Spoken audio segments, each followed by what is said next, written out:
they would be joining as attendees.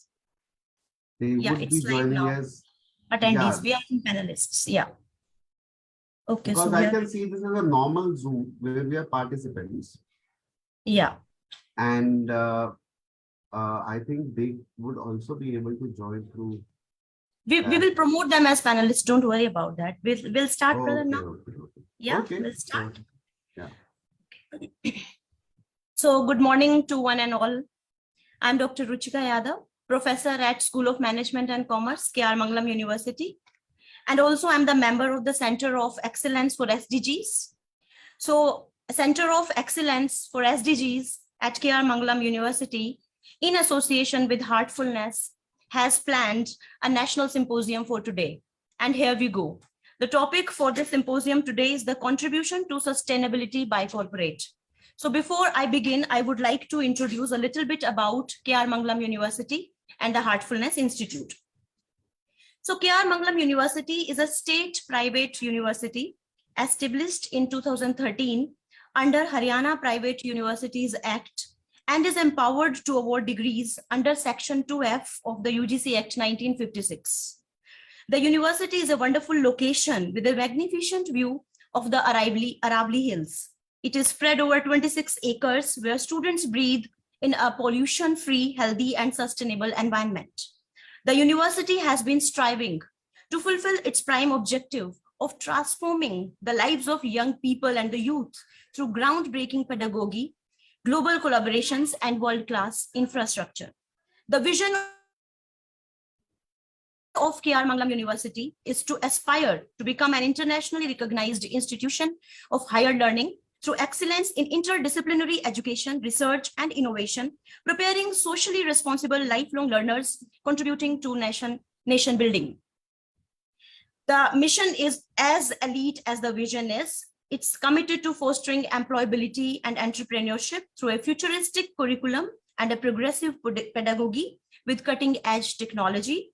It instills notion of lifelong learning through stimulating research, outcome-based education, and innovative thinking.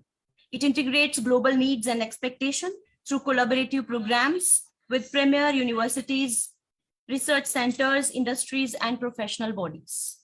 It enhances leadership qualities among youth by having an understanding of ethical values and environmental realities. Now about Heartfulness Institute. The Heartfulness Institute is a global not-for-profit organization. Heartfulness Institute originates in Sri Ramchandra Mission. Established in 1945 in India, Sri Ramchandra Mission has been associated with United Nations, that is UNDP, and as an international NGO with a shared common goal of peace, human integration, and harmony. Apart from India, Heartfulness Institute is having its wings in 170 nations. So it is working with UNESCO, it is working with United Nations and all other eminent organizations all over the world.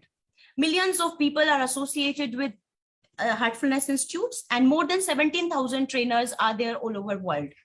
So in association with Heartfulness Institute and KR Mangalam University, I would like to invite Dr. Shobna Jeet to introduce a little bit about the Center of Excellence for SDGs today this morning. Over to you. Thank you so much, Dr. Ruchika Yadav. It's my profound privilege.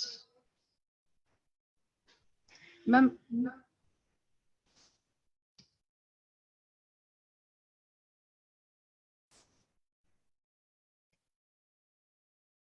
Yes. A very good morning to respected panelists, my colleagues and participants. It's my profound privilege to introduce Center for Excellence for SDG Goals, Sustainable Development Goals at KR Mangalam University. The Sustainable Development Goals, known as the Global Goals, were adopted by all United Nations member states in 2015 as a universal call to action to end poverty, protect the planet, and ensure that all people enjoy peace and prosperity by 2030. Through the pledge to leave no one behind, countries have committed to fast-track progress for those further behind first. This is why the SDGs are designed to bring the world to several life-changing zeros, including zero poverty, zero hunger, zero AIDS, and discrimination against women and girls. Everyone is needed to reach these ambitious targets. Creating know how technology and financial resources from all over the society are necessary to achieve the SDGs in every context. As an educational institution, we are committed to the promotion of knowledge society. We have engaged with all the 17 goals in varied capacities of understanding and knowledge translation. The Center of Excellence for Sustainable Development Goals at KR Mangalam University is committed to fulfillment of the targets through effective teaching, collaborative learning, community outreach, and social engagement. Dear panelists and participants, you would be happy to know that till date, the Center of Excellence for Sustainable Development Goals at the university, we have organized more than 200 activities under SDG Goal 4, more than 40 activities under SDG 8, 35 activities, more than 35 activities under SDG 5. And very soon we are coming up with books on all the goals under SDGs. Apart from this, recently we have hosted United Nations side event, role of youth in advancing the sustainable development goals. So this is how the center is promoting the sustainable development goals and helping the nation to achieve the agenda before 2030. That's all from my side. Thank you so much. Now I hand over the online platform to Dr. Ruchika Yadav for further proceedings. Thank you, Shobna ma'am. And now I would like to walk you through the objectives and aim of this symposium. The goal of this symposium is to bring together governments, business leaders, environmental educators, academicians, and practitioners to share expertise and learn from one another about how to improve the implementation and application of international environmental rule of law in India and beyond. It will also serve a hub for sharing and exchanging information on the resources, skills, approaches, and methodologies required to equip students and future environmental administrators in the region with the legal and governance skills necessary to advance the United Nations Sustainable Developmental Goals, that is SDGs, related to climate action, green growth, and energy for all. Before I walk you through the address, or before I walk you through to the speakers, I would like to let you know one thing to the audience, that Heartfulness is working with KR Mangalam University since 2013. And we have framed a society named Chetna Society, through which we have done hundreds of programs in the university, in the rural areas, that is villages, with corporates, with governments. And every year, hundreds of students from KR Mangalam University are participating in All India Essay Writing event, which is now considered as the global event, which is being conducted in India. And apart from India, it's being conducted in 13, 14 nations also. And a lot of our students are being appreciated at the global level, at India level, national level. They have been awarded with many medals, accolades, and certificates. So we are the proud people here. We are the proud fraternity of KR Mangalam University, along with our students who are continuously working along with Heartfulness, and we feel proud and overwhelmed working with Heartfulness. So thank you so much, the Institute Heartfulness. Now about our eminent speakers of the day today. We have two eminent speakers today with us, that is Mr. Akshay Nagpal and Dr. Ananya S. Rao.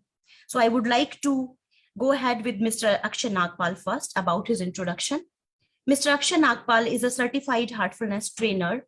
He is the founder and principal Sage Council LLM, Harlan Fiske Stone Scholar, Columbia University School of Law, New York 2008. He is dual qualified, New York Bar and India. Akshay has evolved over last 18 years with enriching professional experience as a senior private practice and senior in-house lawyer. Since 2013, Akshay has been a partner with different leading national law firms of the country and associate general counsel of a large cap listed entity. Akshay specializes in general corporate, M&A, joint venture, PE/VC, and IBC related transactions and laws. Akshay believes in providing legal and advisory service from a space of holistic commercial legal wisdom and not just a myopic view of a legal problem. Akshay was a partner at J. Sagar Associates, one of the top ranking full service law firms in India, with around 320 lawyers across India, partner at Luthra and Luthra law firms, that is L&L Partners, one of the leading national full service law firms in India, which had around 350 lawyers across India, partner at Siraf and Partners, a spin-off from Luthra and Luthra law firms. Akshay has contributed to the growth of the firm from 100 lawyers to 180 lawyers within less than a year's time. He is Associate General Counsel, Interglobe Aviation Limited, that is Indigo Airlines. Akshay used to head the verticals of the commercial department, IT, training wing, engineering, and work extensively on aircraft acquisition matters. He has an experience of working in a globally leading international law firm, Davis Polk and Wardwell. So welcome you, Akshay sir. And now I am welcoming Dr. Ananya S. Rao. She is one of the eminent speaker we can see through her introduction here. Here I go. Dr. Ananya S. Rao has a PhD from the Center of Atmospheric and Oceanic Sciences, Indian Institute of Science, Bangalore, India.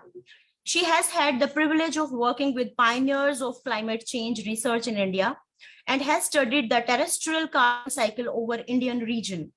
She has published research articles in peer-reviewed journals and has had the honor of being invited for talks and discussions at various reputed institutions in India and abroad.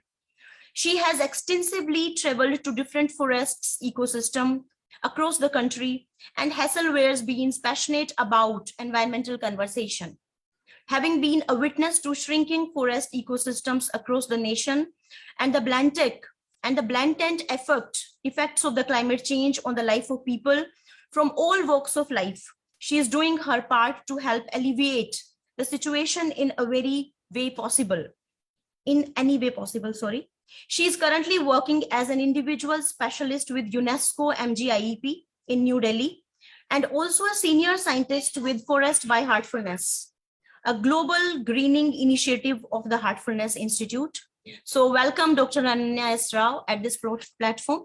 We welcome you both. And here I request Mr. Akshay Nagpal to go ahead and I hand over the platform to him. Over to you, Akshay sir. First of all, thank you very much for a very, very kind introduction, which was perhaps not needed for this forum.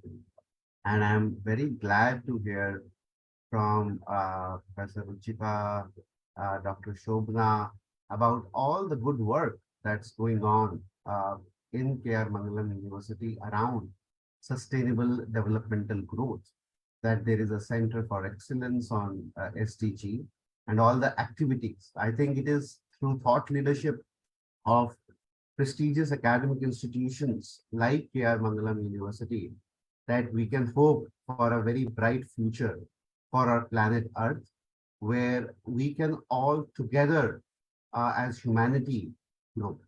So feeling very privileged, feeling very warm and joyful to have been invited today by you all, and really look forward to not just share my knowledge or something, but really have an interactive session where we all learn from each other. I am just going to share my screen and would need support to understand that everything is good and you can see the screen. So I hope my screen is visible. Yes. Yeah. and the full screen is visible. So the topic which was given to me for this symposium today was ESG and CSR.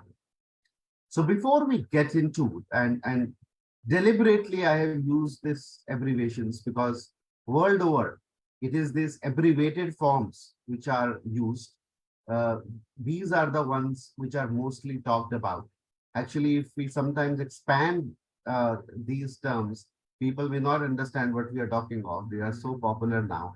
So while we will get into what these means, before that, I would just like to start with a basic question, because the broader topic of today's seminar or conference is role of corporates in sustainable growth, right? Let me ask here, what is the role of a company? What is the goal of a company? And I would be very happy if I can get some responses from, co-panelists or attendees. What do we think generally is the role of the company?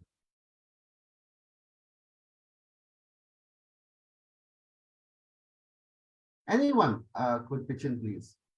Otherwise, I will enter into a monologue. But but it will be very good if we have a, if not a multi-log, then at least a dialogue. Yeah, may I? Yes, please.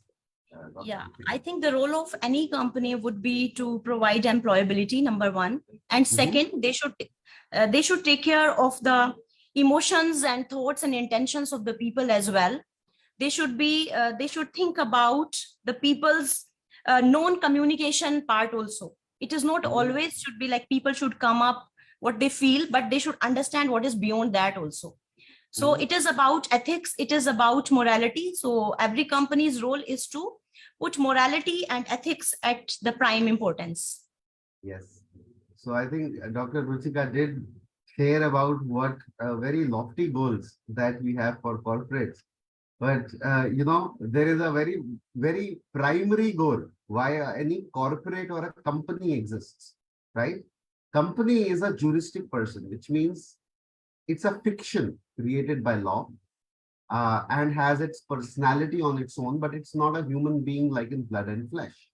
It is a fictitious person, right? But law recognizes it having attributes of a person.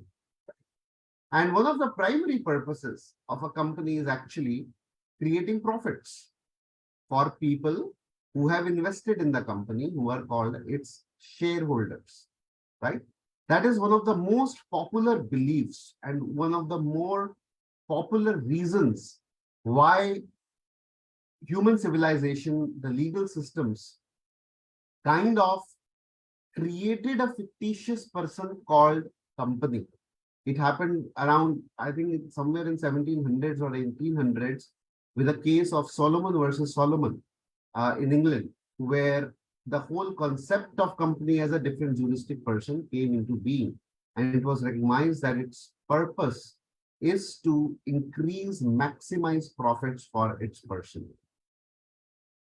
I think Dr. Ruchika's answer was very well for this question, perhaps. And in last more than, I would say, 20 to 30 years, there has been a debate that what ought to be the role of a company? What ought to be the role or a goal of a company? Is it limited to profit maximization? Is it only for increasing profit of a company, profit of its shareholders? I'll give you an example, right? So let's say that, and I'll give an example which will be closer to our home. Let's say we are living in one of the houses.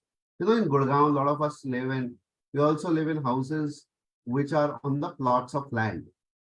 And the house next door is getting constructed, right? While they are constructing that house, what is the role or one of the main objects of that contractor who is building the house? He wants to spend least amount of money to make whatever 4 floors they have to make as per the specifications that they have, right?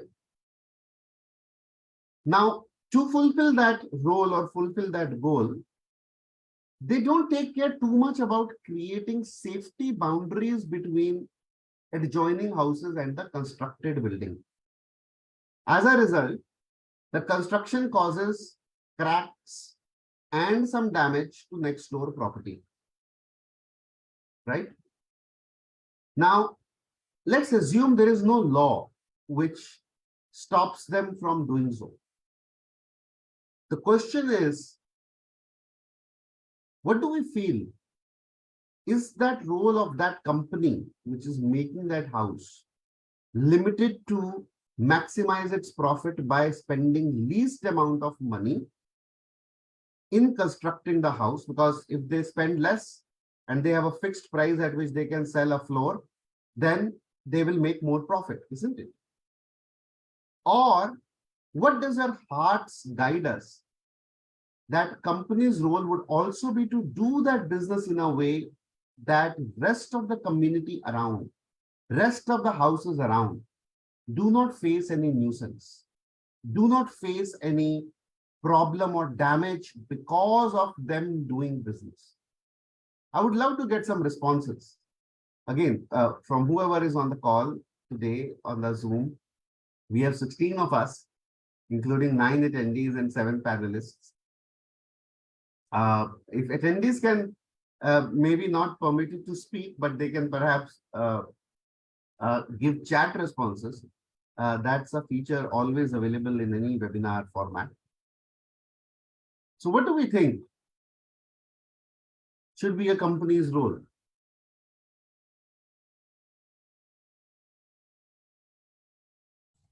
Can you repeat your question, please?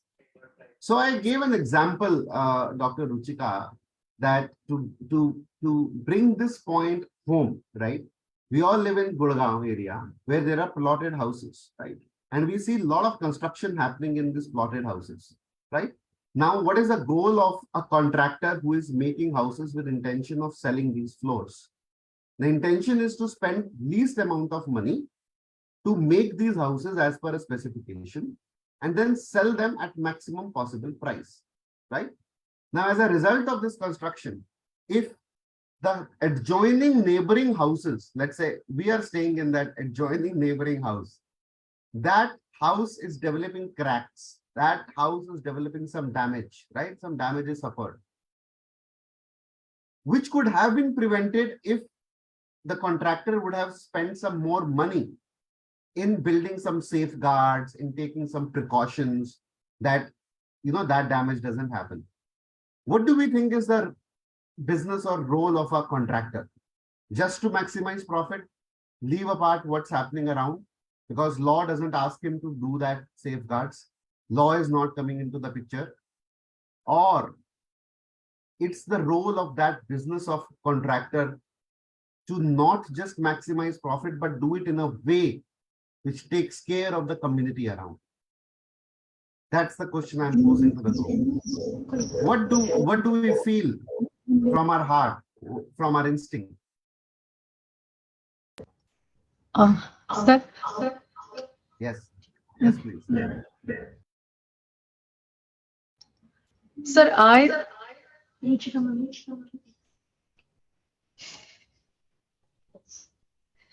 I think that nowadays we are talking about green revolution. But when we talk about green revolution, it is limited to the only books and seminar and conferences. Our dear contractors are not aware at all about that green revolution.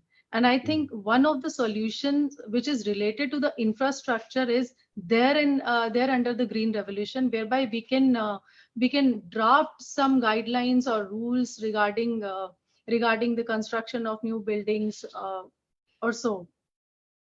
See, I just gave this, thank you for your response, Dr. Shobna. I just gave this as an example because this example touches our lives. I assume it is something, a problem that we face on a day-to-day basis, so we can relate to this example.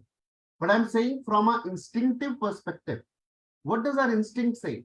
That yes, the contractor is only supposed to look after its profits and hence not care about spending more money to safeguard the surroundings from its construction, okay? Or its actual role and goal is to take care of everyone whose life that business is touching. And I'm also trying to make a point how any business, when it operates, now we are talking of a very small business where on a plot of 200 to 500 square yards, just a 4 floors are being made, right? We can imagine the scale when we are talking of mega factories being created, right? Mega logistic parks being created. What kind of impact it may be having on its neighborhood, community, on the planet as a whole, on the people whose life it is touching. So the larger question I am posing through this example is, what do we feel? Is the role of a corporate only limited to do whatever it takes to maximize its profits as long as it doesn't break the law? Or it needs to act in a way to maximize profits, yes, but also in a way that takes care of the community whose life it is touching. I guess that most of us, I think we are not being vocal here, but most of us would instinctively feel, stepping into our shoes in the community itself here, that yes, it is obligation, it is fair play on the part of the corporate or of that contractor in this example to spend extra money to build that safeguards so that his business is not negatively impacting people around, right? It is the basic courtesy that that business can give to other stakeholders whose life that business touches. I definitely agree. And yes, the heart does say that option two is the way to go. Yeah. And then it comes to see that, who all are the other stakeholders or areas to whom a corporate is likely to affect because of its operations. What do we think? What are the different areas that any corporate, we can take any factory, right? Let's say there is a cement factory, which is being created, right? They have to extract a lot of minerals from the mines as a raw material. Then they have to produce cement and sell it, right? They need huge tracts of land, sometimes acquired from farmland and converted into manufacturing or industrial use. There are a lot of villages which surround a factory. So what do we think? Who all we think are stakeholders in a corporate, in addition to its shareholders? Sir, can I say something? Yes, please. Just a second, sir. Sir, since you're talking about all the other stakeholders other than the shareholders, I believe it's the employees that they are playing. Yes. Apart from this, the managers, the customer they are serving, the society as a whole, even the government gets affected. So all those people who are related to the company in any way, they would be Yes. affected with this, with the corporate action they are taking against the environment, I believe. Yes. And let's see the domino effect. Employees, definitely, right?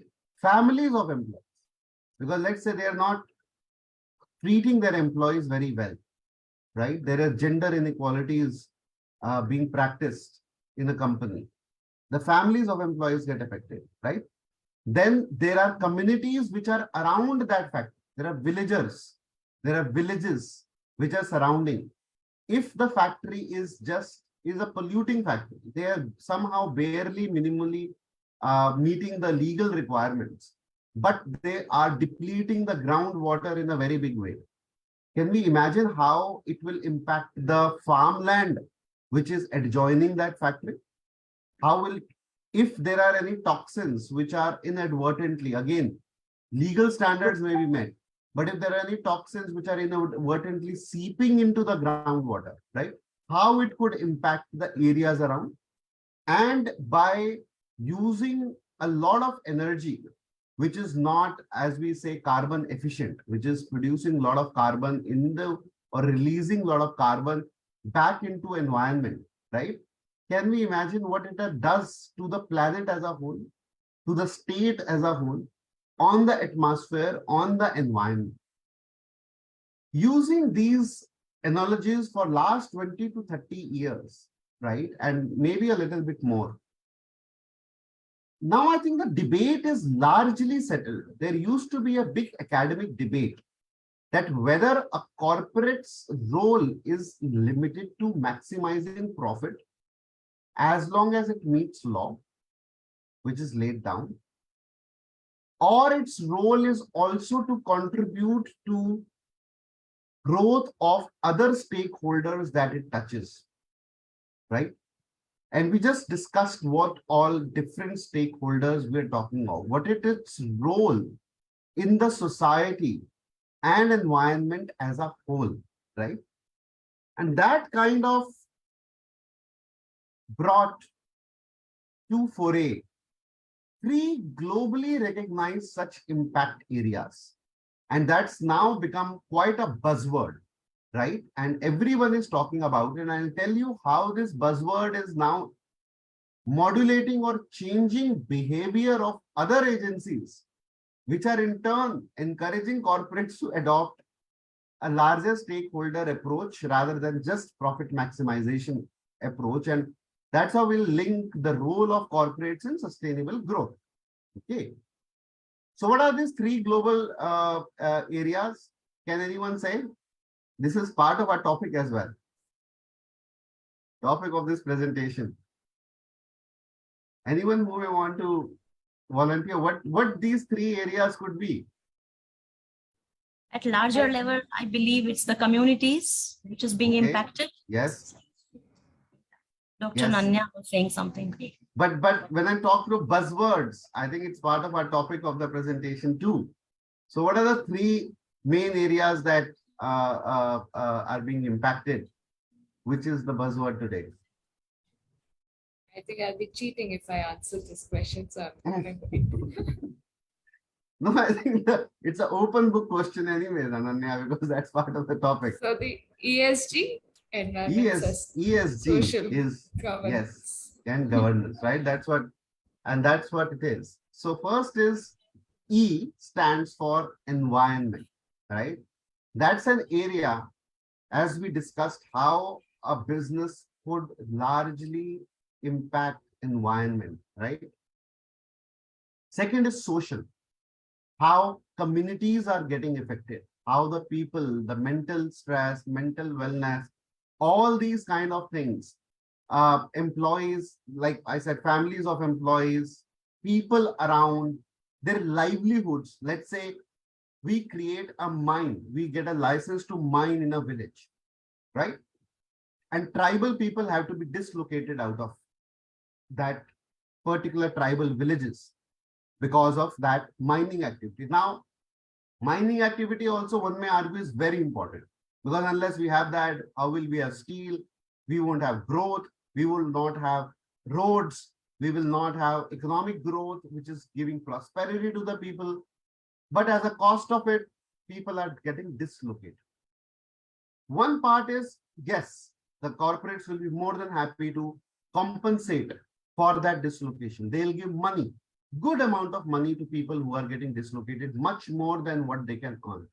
They may also offer them jobs in the mining industry, right? So that they have a sustained livelihood. But how is it affecting them culturally? They were used to interact with nature and make their ends meet in a particular way of life. Now, their way of life gets disturbed. So there is a social impact, right? How are we doing business? Are we rehabilitating them in a true way? Are we giving them a similar ecosystem, right? Are we granting much more land for them to have another tribal village in some other area, which is not mine intensive, perhaps, right? So what is the social impact? And I would say governance is a critical bridge, which is how a company is run. Is it run at dictate of one person? Are there accountability? Are there systems in place which kind of takes care of? So governance, if there is good governance, then what one of the panelists very rightly said, today E and S are on paper. Everyone talks of them in conferences. but are we actually implementing it? If there is a right governance structure where there are checks and balances within the company, how a company is run. Is it run by one person? Is it run by just board of directors? Is it also run by chief executive officers of that company? Or there is a more democratization of the way it is run? Are there checks and balances, etc., will determine if the paper goals of a company on E and S, environment and social, actually get implemented or not. So I think this slide kind of tells on how defines the environment and social part and governance part of ESG. And next slide, I will throw some more examples, right? Now, fleshing out some more examples of ESG. So environment could be anything. And I think towards the end, I'll hand it over to Ananya, who will delve a little bit more deeper into the environmental aspect of things. But environmental would be biodiversity or how we are using land, right? Carbon emissions, how many carbon, are we carbon neutral or are we doing business in a way that we are emitting a lot of carbon in the system? What is the climate change risk that we are causing because of the way we are doing business? How are we using energy? What kind of energy? Are we using renewable energy? Are we using thermal energy because it's cheaper, right? And we're getting back to the debate. If you see, it's always if our fundamental basis was that corporate's role is limited to profit maximization, all this won't have a place in it. But when we change that theoretical underpinning that no, corporate's role is to maximize profit, but in a way that it doesn't adversely impact its surroundings. It actually contributes or grows or contributes to the growth of the society environment it acts in. How waste is treated, recycled, water management, right? Community relations, customer relations in the social part, human rights. Are we dealing in business in a way that are complying with human rights? How is our working conditions of people working in the factories? Are they getting basic amenities? Are they getting sufficient breaks? Right? All this comes in the social part. And governance, as I spoke, that are we corrupt while dealing in our businesses? What is the accountability? How is the board of directors structured, etc., etc. Now, we have just defined, but again, the question comes practically from paper, why should a company follow ESG? One is, you follow your self-consciousness of the management itself. You are led by your heart. And I think here in this conference, which is a beautiful amalgamation and collaboration between SDG and heartfulness, we will also explore this, how we can access the potential of the heart to be guided by it, which will be towards the end of the program. But second concrete reason is financial and investor influence.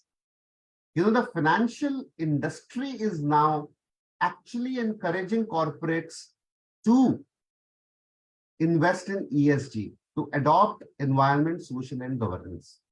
Now the investors themselves are saying, we will invest money in your companies if your companies are not limited to profit maximization at whatever cost, but they are doing it in a way which is conducive to environmental protection, social growth, and your governance standards are good.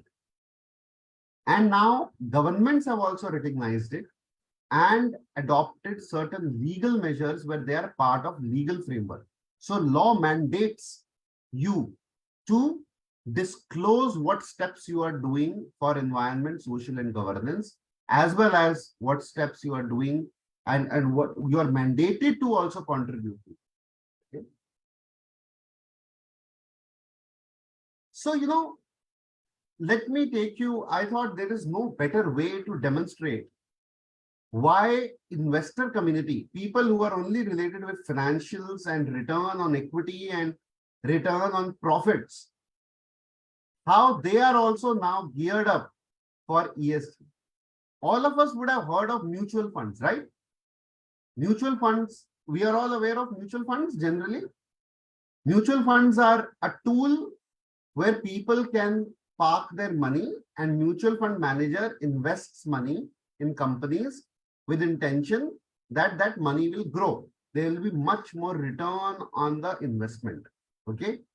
Now I am going to open a PDF presentation.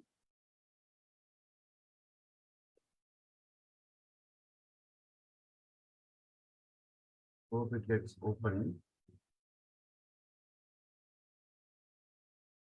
Of ICICI Prudential ESG fund, right? And we will see how they are marketing ESG as a mutual fund manager who is only supposed to be focused on the profits, is marketing and making a case that how investing in a company which is more conscious of ESG. So the presentation is not visible. Yeah. Can you see it now? Is it visible now? Not yet, actually. Oh, is it not? The presentation is not visible. That Okay. PDF is showing, sir. PDF is visible. This PDF is visible. Responsible investments. Can you There's some see? link of On documents. the link is Yeah. visible to us. No, yeah, link is only visible. PDF is not visible, sir. I think you have to click on that link, sir. So can you now see this responsible investment, sustainable growth? No. No, sir. Not, sir. Maybe you can Let switch me- the screen. Yeah, let me stop the share and share.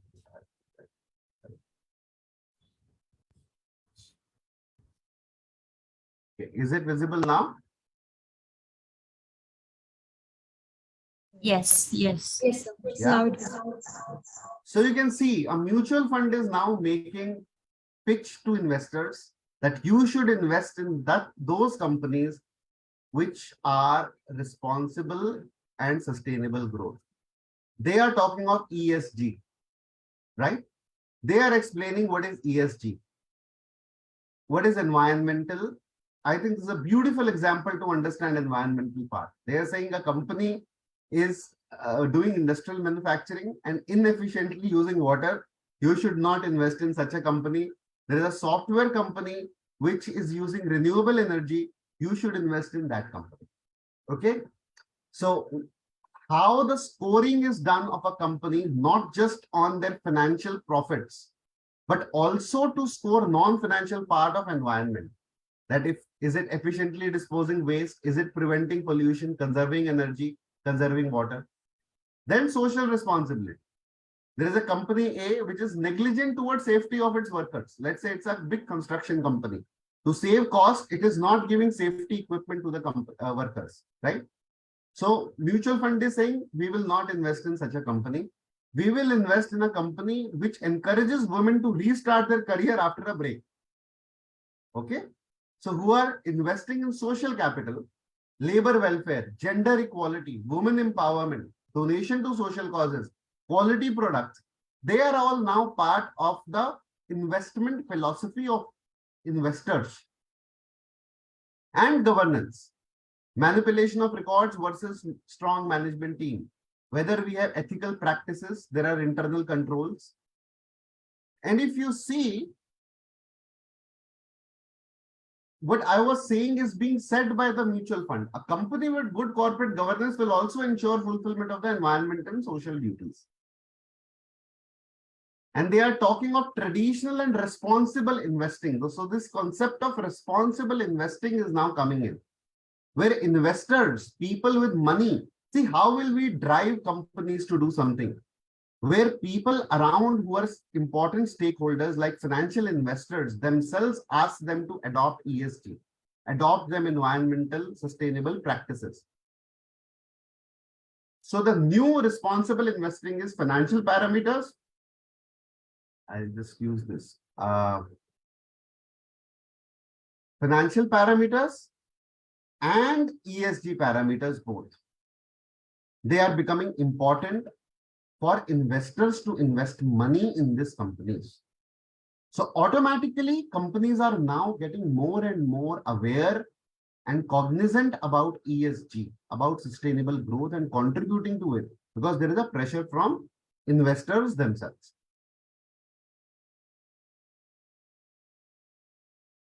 And if you see global presence, you will see how it is increasing, and all the developed countries are actually increasing their investment in ESG compliant companies.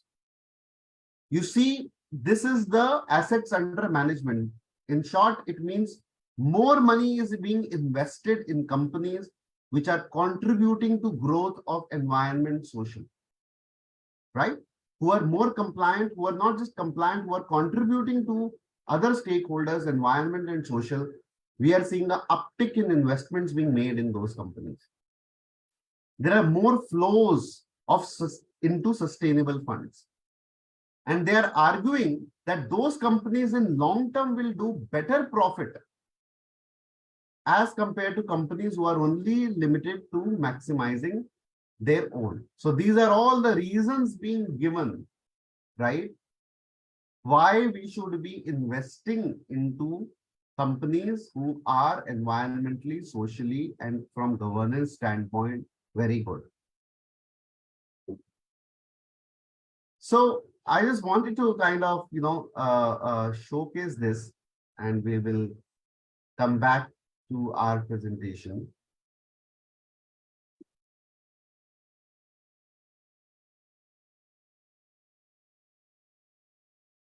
Yeah, I think now we can see the presentation back in, right? Yes, we can see the link now. You can see the link, right? It's not moved. Okay. We moved a little bit more. Sorry for, yeah. Now coming to the second aspect, which is there are also now governments have taken a cognizance, and there are laws and regulations which are driving companies to take care of E, S, and G components, right? So it started in 2009 actually, where there were voluntary guidelines. But then now SEBI, which is Security Exchange and Board of India, it is a regulatory authority which regulates all companies which are listed on stock exchanges. There are many companies like Reliance, HDFC, we all know, we buy shares of those companies, right? Those shares can be bought and sold in the market, and mutual funds also invest in it. So SEBI, which is the regulator which regulates those, they have come up with mandatory disclosure for top 1,000 companies like this, that they have to disclose what all steps they have taken towards a business responsibility and sustainability, which is to cover all these components. They have indicated measurable indicators that you have to measure your contribution towards all this, right? And enhance their disclosure on climate and social related issues. Under Companies Act, the role and duty of a director is not to take decisions only for profit maximization, but also in a way that it includes growth of its employees, community, and protection of environment. Which means if a director is taking a decision on behalf of a company which is against the environment, they may actually be committing a penal offense under Companies Act, right? Companies have to now file, along with their financial report, they have to file a proper report how they have contributed towards the growth of environment regarding conservation of energy. And Reserve Bank of India has also now set up a committee to come up with similar regulations for banking industry, right? And internationally also we see in Europe, in Singapore, in USA, there are many regulations which are encouraging people to take care of and disclose what all steps they have taken of the listed companies in the field of climate action, in the field of conservation of energy and so on. So now companies have incentive in addition to their heart, right? One, their financial investors are asking them to go for it, right? Second, law is requiring them to do it and report that why they have not done something.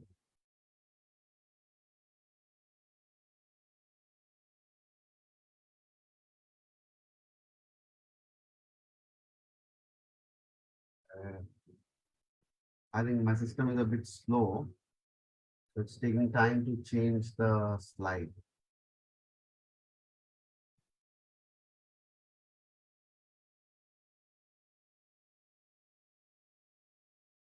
Very sorry.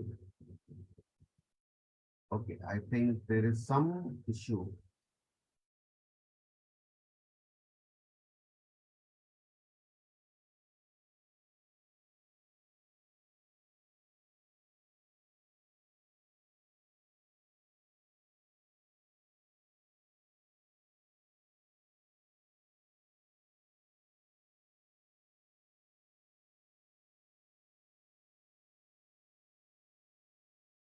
Yes.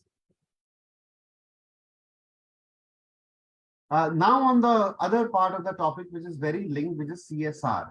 Now there is something called corporate social responsibility. And India is one of the few countries which has actually mandated that if there are certain companies who have profits of a particular nature, right? About 5 crores and so on and so forth, they have to spend at least 2% of their average net profits over last 3 years for certain listed activities which are going to make a positive difference in environment and society. One of them is ensuring environmental sustainability, ecological balance, animal welfare, agroforestry, etc., etc. Then you will see a lot of other sustainable goals that Dr. Shobna was talking of. So this is mandated. They have no choice but to do it.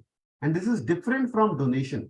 It is not just donating to a charitable organization. They have to do a very targeted spending to show that because of their spending, what difference has been made. And I think Dr. Ananya Rao will also cover in her presentation that how there are certain initiatives being taken for protection of environment by Heartfulness Institute itself, where CSR and corporate funds can be very well utilized. But other social actions that Dr. Shobna was talking of is eradicating hunger, poverty, malnutrition, promoting education amongst special education and any kind of vocational skills or anything, promoting gender equality amongst women, setting up homes and hostels for women and orphans, protecting national heritage and so on and so on. So this is how I think corporates now have a very, very significant role. To sum up, it is established academically as a thought process that yes, corporates do have a role to sustainable growth and sustainable developmental goals of the planet as a whole. Now the market has recognized this. Okay, they want to invest in companies which are really into not just making more profits, but also helping the society, helping environment. Law has taken a cognizance, and there are legal requirements for companies to do so, right? So this is now indeed an important stakeholder, corporates, not just governments, and we are responsible for taking care of our planet, but so are corporates. If there are any quick questions, happy to take, if there are any. Sir, I have a question. Sure, Dr. Isha. So what is responsible investing? First question. Second, how CSR and ESG are related? Oh, okay. So responsible investing is that, let's say, there is a big financial investor who wants to invest capital in a company, right? You buy shares of a company, right? And any businessman would want that investors should invest in their company so that they get more capital and they can do more business.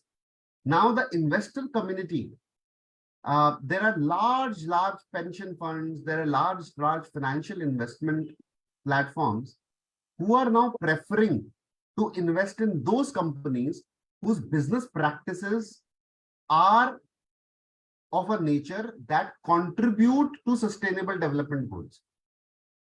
Okay, whose business practices are such that they are causing minimal harm to environment. Maybe they are positively impacting environment.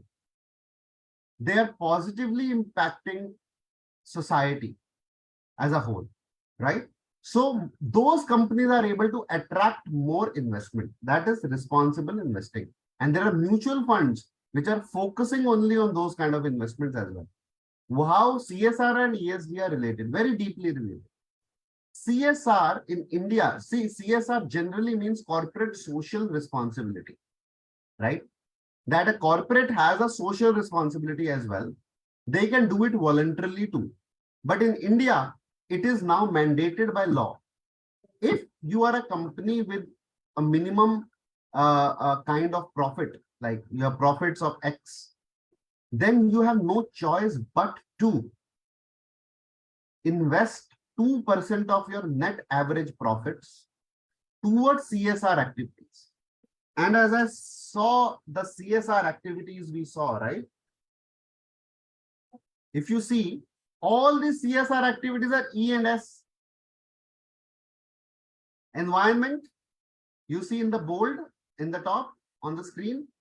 Then if you see downward, they're all societal goals: eradicating hunger, poverty, education, gender equality. They're all social goals. So CSR is now a mandate of law for companies to follow ESG practices. G is nothing but governance. Unless you have good governance, how will you actually practically, if you don't have a good governance, you will try to show that you have invested funds, but actually be doing something else with the funds. You will only be doing your marketing, you will only be doing your employee welfare, you will show it as welfare to community, but you will actually not do it. Good governance will make sure that you do what you are saying you are doing. And it's not a Sorry just a to interrupt lip service. you. Yeah, sorry to interrupt. I was just answering a question. I'm cognizant of time, Dr. Ruchika, but I was just answering the question, right? I'm done with my presentation. I'm done. Yeah, thank you so much. Because we are shortage of time, we are having shortage of time, and I would like to now invite Dr. Anya S. Rao.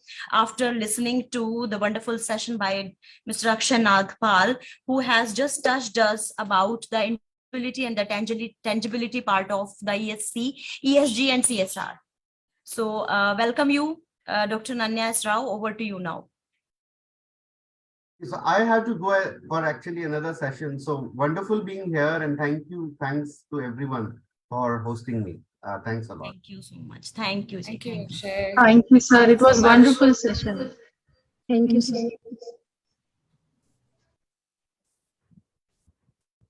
Actually, thanks to Akshay for also introducing my part of the talk. He's done a great introduction. I have not much time to spend on it than the introduction part of it. Also, Dr. Shobna, you covered most of my SDG slides. I mean, just an introduction to it.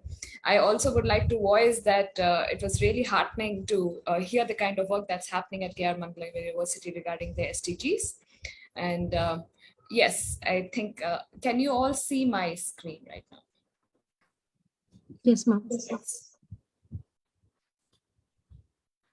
So apart from working at UNESCO here at Delhi, I'm also a part of Forest by Heartfulness.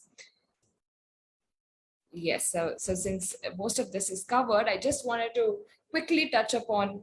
So as Akshay mentioned, I'll be covering more in detail the E part of ESG, that's the environment part of it. I'm a climate scientist, so that is my profession as well as interest. So the Sustainable Development Goals, like you mentioned, Dr. Shobna, are a to-do list for the planet that will help transform the world.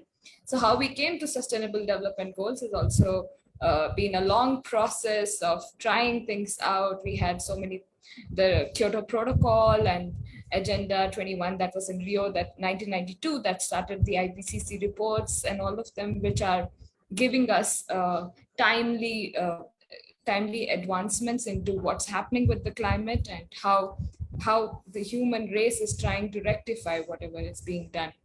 So I'm going to skip through these slides quickly in view of the time.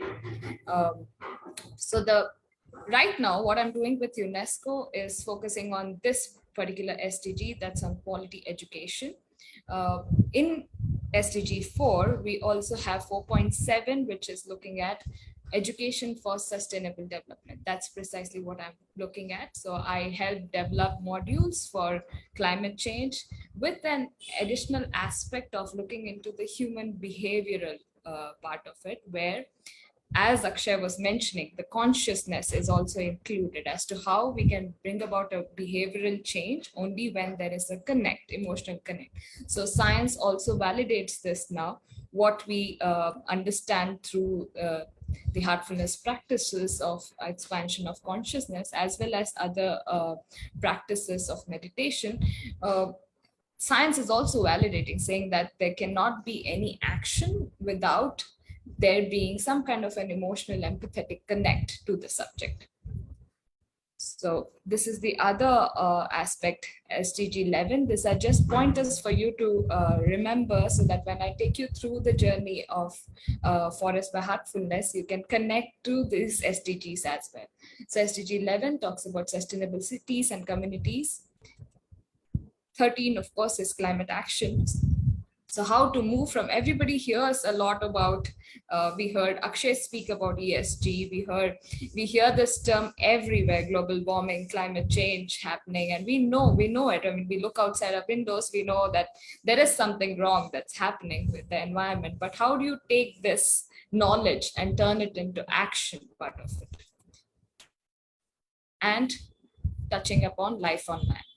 So I am now going to briefly talk about my journey. So I am, like I said, through interest after my engineering in electrical and electronics, I moved into the field of environmental science. So it was not easy to make that shift, especially in India.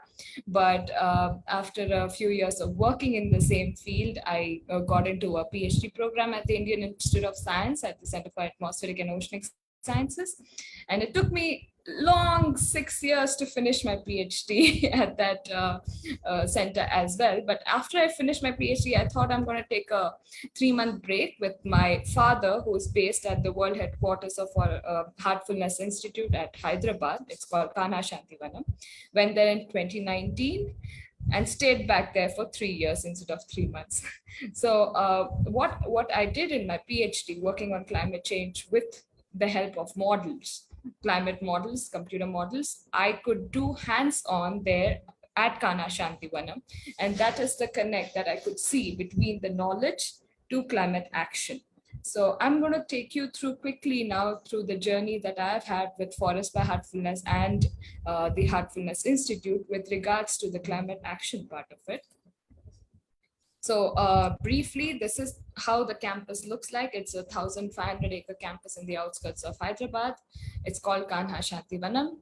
It actually has the largest meditation hall, which can house 1 lakh people at the same time meditating. These are the accommodations, the kitchen, canteen, Italian restaurants, a wellness center, gym, a school inside, because we are 600 families who stay there. We have a pottery studio. And as SDG 11 goes, this is a community that is moving towards sustainability. I mean, there is nothing like a sustainable campus or a sustainable community, because there is always scope to improve in one way or the other. So it's a step towards moving towards sustainability. In fact, now what is being recognized is that we should move from the term sustainability into flourishing. So the buzzword these days has been sustainable flourishing goals. So how we can move towards flourishing, not just developing, but moving towards flourishing. So what does flourishing mean to you? That's something that I would like you all to think about. Maybe scope for another discussion later on, but it's a nice term, flourishing, and human flourishing. It has so many aspects to it. Environment is one, of course, community life is another, peace is another, but an inner development and expansion of consciousness also is included in human flourishing. So this is something that I would like you all in the audience to think about. What do you think flourishing means to you? Because this is now going to be the buzzword for the next 10, 20 years. As we are coming towards 2030, that's when the SDGs are supposed to bring about a lot of difference. But honestly, we're not there where the goals need us to be. So where we need to head now is towards flourishing. So let's hope that we can at least reach human flourishing at the earliest. So yeah, coming back to my journey. So this is how Kana Shantivanam, it's one of the most arid landscapes of Telangana. The temperatures go up to 48 degrees. There's high wind velocity. So when I mean arid, it's one of the most drought prone regions. There's hardly any rainfall. This what I'm talking about is in 2015 and 16 when we came to this place. So this is how the campus looked like. Nothing to see for as far as I could reach. We had one or two trees here and there, absolutely no biodiversity. I mean, we had crows maybe seldomly seen, no water. We would get tankers coming in even to provide drinking water. But our World Heartfulness Guide had the vision of greening this absolutely barren land. Why it was barren is also because of excessive use of pesticides. So agricultural practices, terrible agricultural practices made the land completely infertile. It had sandy loam soil. So that means all the water that fell there went directly inside or would run off. So yeah, so there was absolutely no moisture content in the soil, and there was no carbon content. Because there was no carbon content, it wouldn't retain the water. So the first thing that we started with was the Blue Kanha initiative, which is the water conservation part of it. We expanded the already existing ponds. There were 5 of them. We expanded their capacities and also included 4 more new ponds. And then there was water harvesting systems that were put across the buildings that came up. There was soil enrichment that's a huge process where we take out the sandy loam, not good soil, put it aside, and then add a layer of black cotton soil, which holds a lot of moisture, add a layer of red soil for the carbon content, then vermicompost, biocompost. We started using this technology called polliter, which is like these granules that you find in diapers, which swell up when there is water, and then they slowly re-release this water to the plants as and when needed. But now we have moved to, again, this is intuitive knowledge of our World Heartfulness Guide, Daji. We have moved to charcoal, which is activated with nutrients. Charcoal is one of the most porous materials on the planet. And so that when it is activated with the right nutrients, it acts better than this gel that we put into the soil. And it is a natural ingredient, increases the carbon content as well. So these are the soil enrichment processes that we went through. Then there was a huge, massive tree transplantation drive. Transplantation is not really the part. I mean, of course, in most cases, transplanted trees do not survive, but it was more of a rescue mission for these trees because they were all marked for felling because of a road widening project, or when these mango orchards, coconut groves were being converted into more developed areas, so these trees were uprooted, taken sorry if my internet is giving you trouble, I'm sorry. Yeah, so these trees were transported from 1,500 kilometers away, some of them, and they were brought into this place, given intensive ICU care. As I talk to the team, they tell me that it's like they're like human beings, so they require this kind of ICU care. So 3 months of keeping them in the pits, talking to them nicely, giving them a lot of love, and of course scientifically giving them a lot of nutrition, topical application, the root application, all of it made this process of transplantation a success, complete success. We have over 500 trees that were brought from Dindigul, which is 1,500 kilometers away. They're all doing well. So the next part was to have a nursery. We have a horticulture nursery, which is spread across 5.7 acres, the commercial part of it, but 55 acres for the rare, endangered, and threatened species.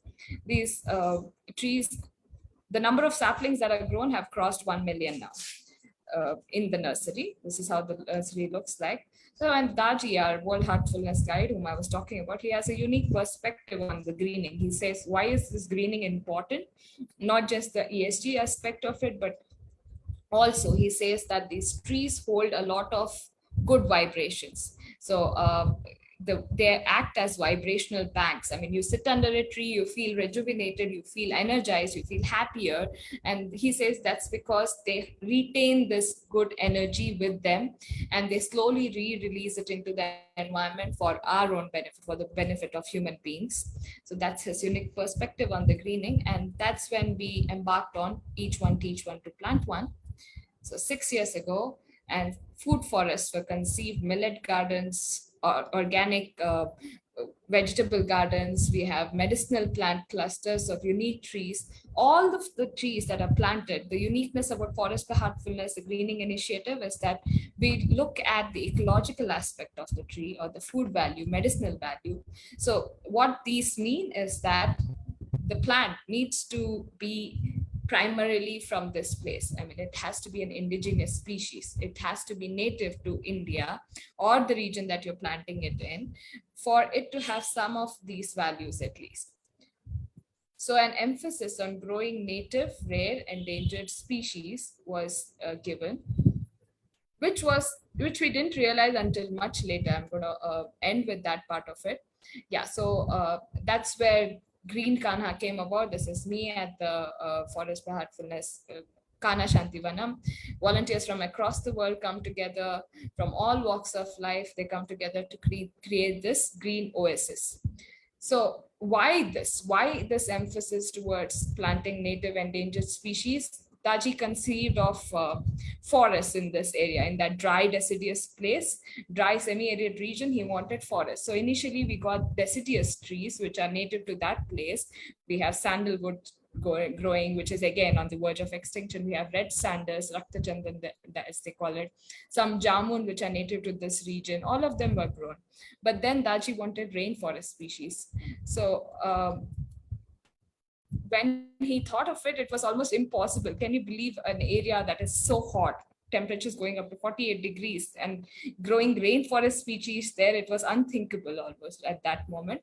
But then Daji insisted upon it. And now I'm happy to share that we have mini rainforests across the campus, which host some of the most rare, critically endangered species on the planet, some of which only 25 individual trees are remaining in the wild. So they are so on the verge of extinction. They're so close to extinction that only 25 trees are remaining in the wild. So we have managed to get these very rare endangered species, and they are naturally propagating here at Hyderabad in the rainforests of Hyderabad. This has been possible only because of divine grace, if I may say, and of course the science aspect of it. We used rain guns, we used foggers, drip irrigation, and of course a technique, intuitive knowledge that I was talking about, growing fast growing species, softwood species like drumstick and a cousin of drumstick next to these rainforest species to give them the right kind of moisture, shade, and the ground network that these rainforest species require. I'm not going to elaborate on the rainforest because I know that most of you know what a rainforest means, Amazonian forest. So why grow rainforests in this area? It's much later that we realize that it's because these trees needed saving. So Kana Shantivanam has now become an ex situ conservation center for these rare endangered tree species. We have gone one step ahead, and Daji has set up a tissue culture laboratory for the propagation of these rare endangered species on a large scale. So we are developing protocols for the propagation of these species. This is just one. I'm going to quickly touch upon this particular one, jamun, which is found only in the Kerala region. This is our VIP species, which is critically endangered according to the IUCN. We have 50 of them at Kana Shantivanam. jamun. And there are more than 16 varieties of jamun that we have there. Kokum, you must have heard if you're from the coastal area. Kokum juice is very famous. Yeah, so this is how the area looks like right now. I mean, this is also from a couple of years ago. The trees have grown much larger, but this is one of the rainforests, mini rainforests, which is grown exactly in the spot that I was showing you earlier. So this is again an aerial comparison, but again, like I mentioned, this is also the one on the left is 2016, one on the right is 2019. So it's much more greener right now. This is the tissue culture lab that I was talking about. And of course, there is an increase in the biodiversity as a result of the plantation that's happened. And what I needed to mention was that we have had excessive rainfall in the past 3 years now. The average rainfall is 200 mm, and we have received more than 1000 mm in the past 3 years, and making the water table rise up from below 1000 feet to now around 300 feet, which is a miracle in itself.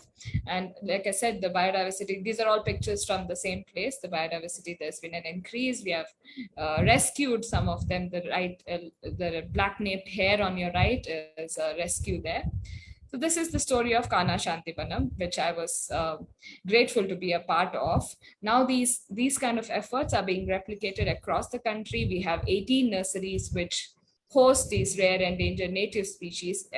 Delhi has a lot of good nurseries. I have gone across quite a few of them, but what I realize is that they also lack the idea about growing native species. Like when I talk to people about the kind of fruits they used to have when they were growing up in Delhi and areas around Delhi, they say that they don't find them anymore. I mean, one of the examples that people shared with me was of falsa, the fruit. And they say that they used to have a lot of them when they were growing up and they don't find them anymore. Same with shatus, the kind of shatus that they used to have, the mulberry that were available earlier, now they are not. So it's very sad that this is happening across the world, and this is the reason for extinction, because we grow a money plant in our backyard instead of a giloy or the ajwain ke patte. So getting back the emphasis to growing these things is also a part of what we do at Forest for Heartfulness. Along with that, here is where I shift to. Please tell me if you can see the other screen, or maybe I'll have to share the screen again. Here is where I bring your attention to what corporates are doing with us with Forest by Heartfulness. Like I mentioned, can you see my screen right now? Yes. Okay. It's not moving forward. Give me a second. Yeah. So these are the nurseries, and Chananya, just a reminder, we have last 10 minutes with us. Okay, and make it quick. 2 minutes of this, yeah. So these are our corporate initiatives that we have had. We have had partnerships with Google. We have an ongoing partnership with Bosch, BMW India in Delhi, Philips in Delhi, Volkswagen, Coca-Cola, and many more who want to use the CSR funds that Akshay was talking about for doing good. And so across the country, we find areas which need to be greened. We use these CSR funds to do the greening in a right way as well. I mean, that is what our expertise is on, trying to provide what to grow next to what. And yeah, if you can see, that's the list of the companies that have partnered with us until now. And we reach out to them, they reach out to us, looking at the examples that have happened across the country now. So if you have anybody, even if it's either a corporate or even a company that you know of, an NGO that you know of who would like to do the greening, please tell them about us. This is how you can reach us. This was the Bosch plantation that happened in 2022. They have planted 25,000 trees with us until now, and they will be planting many more with them. BMW, like I mentioned, has finished 10,000 saplings that are planted in the Delhi area, and we are going to sign up with them for the coming year as well. We of course require, it's a completely volunteer-based organization. We require a lot of volunteers also to do this kind of work. So anybody, students, any of you interested in taking this up, manual work of digging and planting, please do contact us. So this is the contact that's there. So I think I'm gonna take you all through a brief session of, or like an experience of the meditation that I'm talking about, since both of us, Akshay and me, touched upon how expansion of consciousness or the self-consciousness is a very important aspect in everything that we do these days, be it ESG or the CSR initiatives, the greening part of it. Any of it requires us to go deeper within ourselves first. So let me give you a short glimpse of what it might look like. Of course, we have Dr. Ruchika very much there with you throughout, whom you can connect with later on as well if you'd like to try it out for a longer period and try the entire package out. So I'm just going to take you through a short glimpse of it. If you all can sit with me and follow some instructions to gently relax and go within and connect better to yourself. Yeah. So I'm going to quickly walk you through a relaxation activity. Yeah, so we have Please. 5 minutes with us, and then I will hand over to Dr. Dilrajpreet. Yeah. I'll be mindful of that. Yeah. Please sit comfortably and gently close your eyes. Take a deep breath and let go slowly.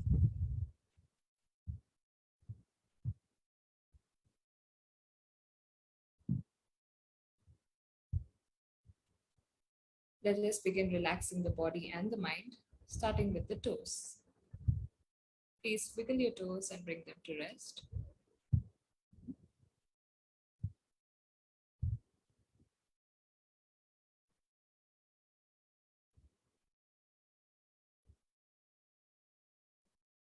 Feel the healing energy from Mother Earth entering your system from your feet.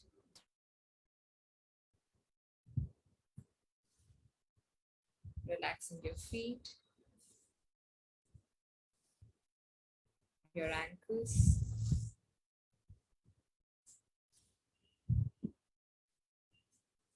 calf muscles are relaxed, knees are relaxed, thighs are relaxed,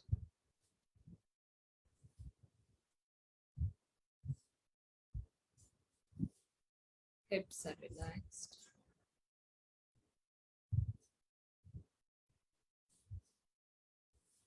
entire legs are now relaxed. Take a deep breath and let go slowly.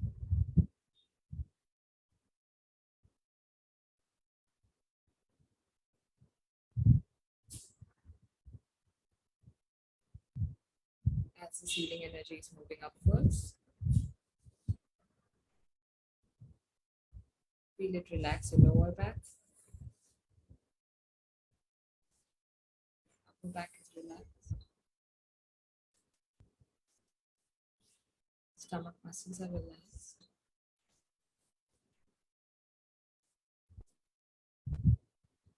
Chest is relaxed.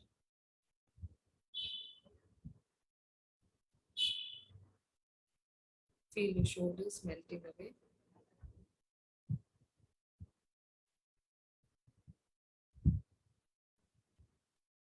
Feel the energy move through your arms, relaxing your upper arms, lower arms, palms, ankles. Entire arms are now relaxed.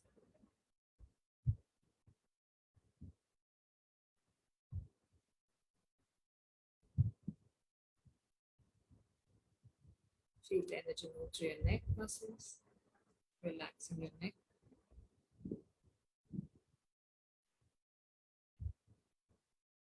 Your jaws are relaxed.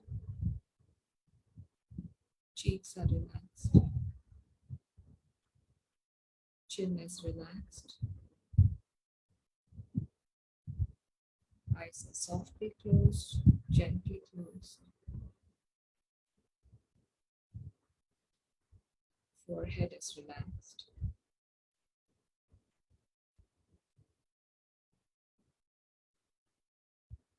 entire body is now relaxed. From the top of your head to the tip of your toes.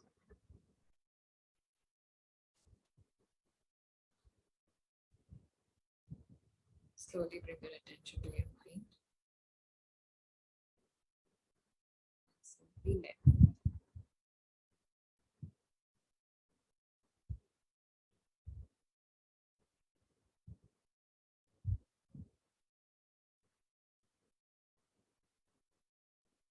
Gently bring your attention to your heart, which is illuminated from within.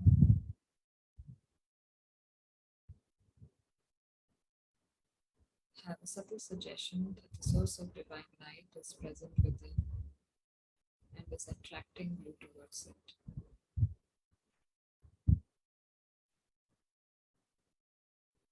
Please do not try to see any light. Do not concentrate. Simply stay immersed in the love and the light of your heart until I say that's all.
That's all.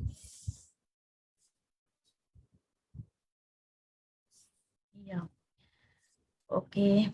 So I think you have balanced whatever Mr. Akshay Nagpal has said. He said communities nowadays are not taking care of the neighborhood people. And you said there is somebody, Heartfulness Institute and Daji, who is taking care of so much in the nearby areas, communities, and at global level at large. So thank you so much, Ananya. And I should not say thank you to you this way directly, but I should invite somebody. He is the senior coordinator here, Dr. Dilraj Preet Kaur, and she is associate professor in the School of Business, School of Basic and Applied Sciences, and school coordinator for physics. Over to you, Dilraj ma'am. Thank you so much, Ruchika ma'am. A very pleasant morning to everyone. I am Dr. Dilraj Preet Kaur, Associate Dean Academic Affairs at Mangalam University. First of all, thank you so much, Dr. Tanya, for taking us through this meditation session. I feel it is my privilege to hear from Mr. Akshay Nagpal and Dr. Ananya S. Rao on SDGs and ESG and flourishing, as Dr. Ananya said. Though they may seem the buzzwords today, but they have deep underlying meanings to attain the vision and mission of sustainable future. It is overwhelming to see the work that you have done to transform the soil and the way you have nurtured the endangered plants and forests. And again, I agree with our speakers that SDGs and ESGs are interconnected as they both promote sustainable practices and if corporates integrate ESG principles into business strategies, it can contribute to achieve the SDGs, aligning financial goals with social and environmental objectives. At Mangalam University, through Center of Excellence on SDGs, we are committed to contribute towards this global mission. I want to thank Mr. Akshay Nagpal and Dr. Ananya for aligning with us and guide us towards the execution of this mission. I'm sure we will hear from you again very soon. also, I would like to use this platform to thank the leadership of Mangalam University, Dr. Shobna, Dr. Ruchika, and all the members of Center of Excellence on SDGs who are constantly putting in their efforts to create awareness among students and organize various activities in this regard. Thank you so much. Yeah, thank you, Dilraj ma'am. And I think Isha has some question. Dr. Isha, just for a minute only with Ananya. Sure, sure. Hi, ma'am. Hi. Quite interesting session and very interesting short and crisp. So my question is not directly related to the slides you have presented, but I am intrigued, curious about the fact that how your engineering journey has given you a transition from engineering to environmental science and somewhere to Heartfulness Institute. So how did this transition happen?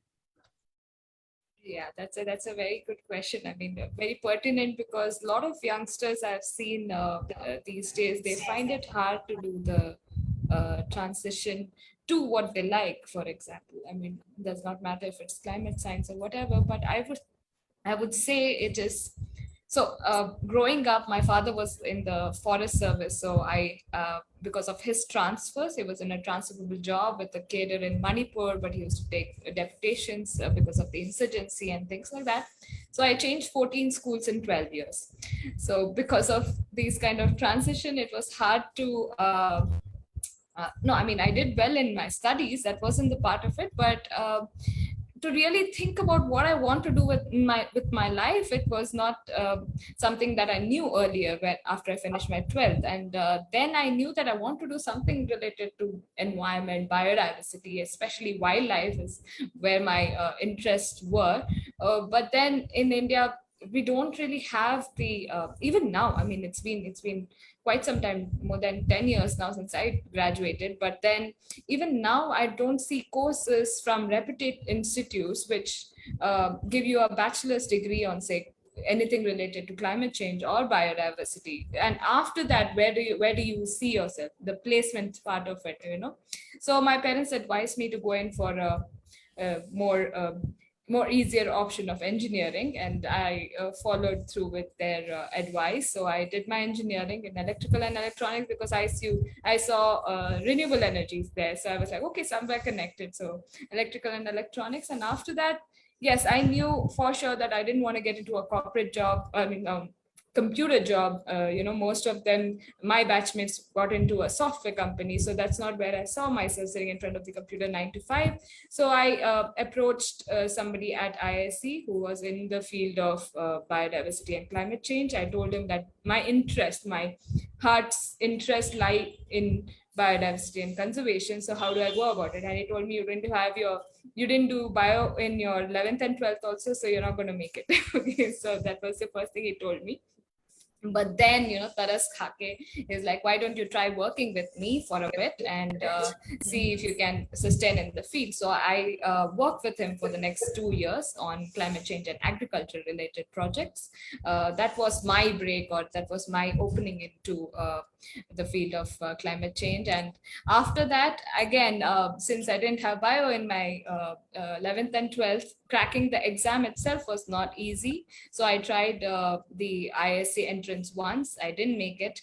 Stayed back for a year, studied from home, learned everything ecology related that people learn in their MSc ecology. But then, yeah, second time somehow got lucky or was blessed enough to make it into the cutoff for the department. So that was how I got into my PhD program.